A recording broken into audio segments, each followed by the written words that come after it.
Hi, it's Robert Hatcher again. I'm here with a little bit of homework help for section 4.2. I've got a couple problems we're going to go through here. This section is all about Rolle's theorem and the mean value theorem. So the first one I'm going to go through is one of Rolle's theorem. It says, explain why Rolle's theorem does not apply to the function, even though there exists an a and b such that f of a is equal to f of b. Select all that apply. Okay, so what you have to know here is that the Rolle's theorem has three conditions that have to be met. One condition is that the function has to be continuous on the interval. Another is that it has to be differentiable on the open interval. And the third is that f of a is equal to f of b. So they're kind of giving you a hint here that f of a is equal to f of b, because that's not going to be the reason why we can't apply the theorem. Okay? So the first thing we have to check is the function continuous, hold on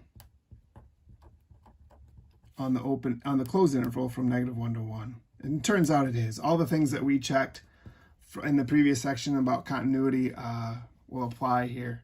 There's no discontinuities, there's no division by zero, there's no problems with this function. So the function is continuous on that interval. So that's not the problem. So number two is f of x differentiable on the interval -1 to 1. Okay, so to find if it's differentiable, there's a lot of ways you can do it, but one way is to actually find the derivative of the function. So first I'm going to rewrite this function a little bit.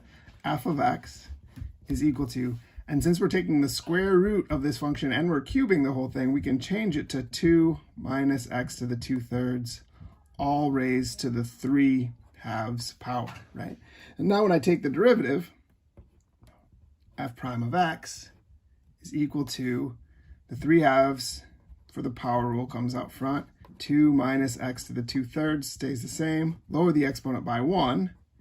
And then for the chain rule, I'm going to multiply by the derivative of the inside, right? So the derivative of this is -2/3 x, 2/3 x to the -1/3.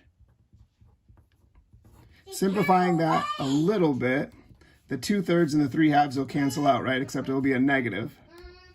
And I'll be left with this. This is like a square root in the numerator, right? So positive 1/2 exponent. So I'm going to say square root of 2 minus x to the 2/3.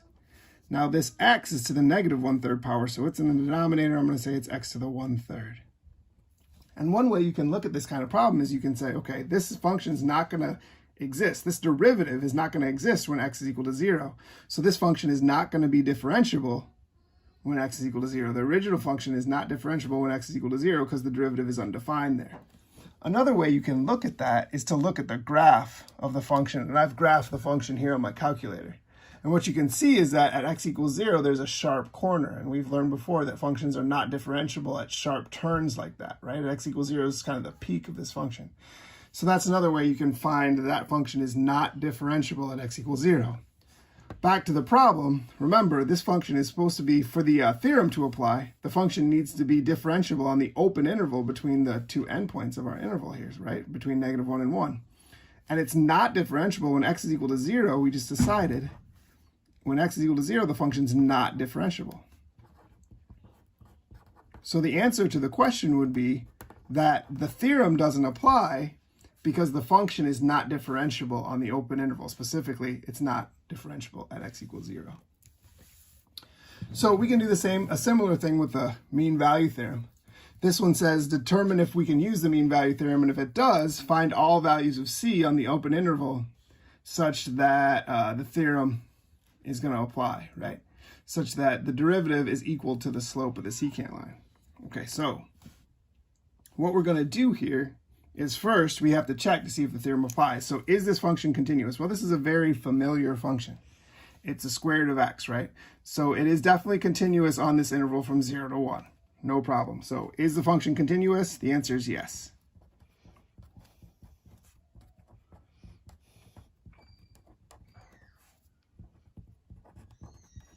Is it continuous on the interval, right? It doesn't matter if it's continuous everywhere. We just want to know if it's continuous on the interval, and it is definitely continuous from 0 to 1.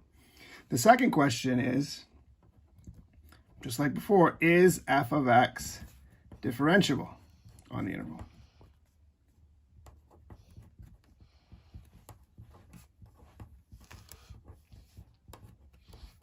Okay, so again, we're going to take the derivative. The derivative of this function, f prime of x. I'm sorry, this has to be differentiable on the open interval, not on the closed interval. That's the theorem. It doesn't have to be differentiable at 0 or at 1, just everywhere in between. So our derivative is 1/2 x to the negative 1/2, which is the same as 1 over 2 square root of x. Now again, this derivative wouldn't exist at 0, but it doesn't have to exist at 0. It doesn't have to be differentiable at 0, just everywhere in between. So this function is fine, and we'd say yes, it's differentiable on the interval between 0 and 1. It's differentiable on that open interval. Okay. These are the only two conditions for the mean value theorem to apply. It's not like Rolle's theorem. We don't have to also say that f of a is equal to f of b. All we need is that the function is continuous on the closed interval and differentiable on the open interval. So now we can find the value of c that satisfies this condition. So our derivative we already found. We can say we know f prime of c, it's just a function notation game, right? I found f prime of x, so f prime of c is just 1 over 2 square root of c instead of x, we just have c. Now I need to figure out what f of b minus f of a over b minus a is and set those equal. Well, f of b in this case is f of 1, and if you think about plugging 1 to the square root function, you're just going to get 1 out. So f of 1 is 1. F of a would be f of 0. F of 0, square root of 0 is just 0, so that'd be 0, over b minus a. Well, b is 1, and a is 0, so it's 1 minus 1. I'm sorry, 1 minus 0. And that's just 1 over 1, so 1. So we set these two functions equal to each other. 1 over 2 square root of c is equal to 1. So that means that 2 square root of c is equal to 1. Doing a little algebra, square root of c is equal to 1/2, which implies that c is equal to the square root of 1/2, which for me is a good enough answer. They're going to simplify that a little bit. They're going to say it's 1 over square root of 2, and they're going to say that's the same as square root of 2 over 2. Any of those three answers would be fine with me, but square root of 2 over 2 is probably the best, most simplified answer. So we found the value of c that is guaranteed by the theorem. We checked to make sure that the theorem applied because the function is continuous and differentiable on the closed interval and the open interval respectively. And then we found the values of c on the interval. Keep in mind that square root of 2 over 2 is between 0 and 1, right? It's a value between 0 and 1. That's the value of c on the interval that makes the slope of the function equal to the slope of the secant line. Well, I hope that helps for that homework set. As always, email me if you have any questions.